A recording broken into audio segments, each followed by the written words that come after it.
Hola amigos de YouTube, aquí Tommy trayéndoles un nuevo tutorial. Les enseñaré a cómo poner el sonido de Camtasia, como el que tengo ahora, a tu cursor sin Camtasia. Ir al link que le dejaré en la descripción del video.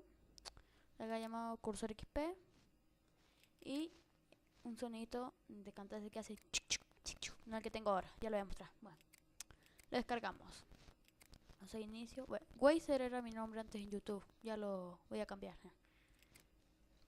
Bueno, vamos a donde lo descargamos, donde lo tenemos guardado. Yo lo tengo en Downloads.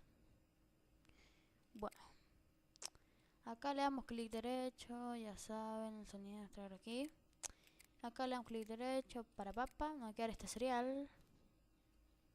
Bueno, la instalación es muy sencilla. Copiamos un serial y en la instalación lo pegamos, nos los va a pedir. Bueno, ya he hecho todo eso. Para instalar el sonido copiamos esto. Vamos a copiar. Vamos a...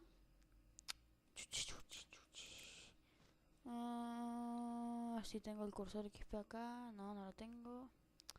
Vamos a mi PC entonces. Disco local C. Archivo de programa. Cursor XP. Y a ver acá. Cursor XP CPL. Que es así para configurarlo. A ver, esperar. Ahí está. Bueno. Esto lo dejamos ahí. Bueno. Y vamos a Sound. Y acá lo pegamos. Acá viste están todos los sonidos y acá lo pegamos entonces. Bueno. Se llama Sonidoto. What the fuck, me confundí de cursor de Camtasia. Bueno, ya lo cerramos. Vamos a Sound. Y ahí tengo este. Buscamos el de Camtasia. Le vamos a aplicar. Y es este. Ahí lo elegimos en todo. Sonido de cursor de Camtasia. Bueno, este sonido yo lo creé.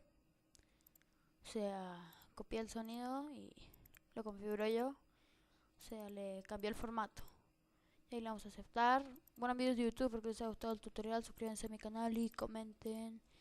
Y denle me gusta y nada más. Nos vemos.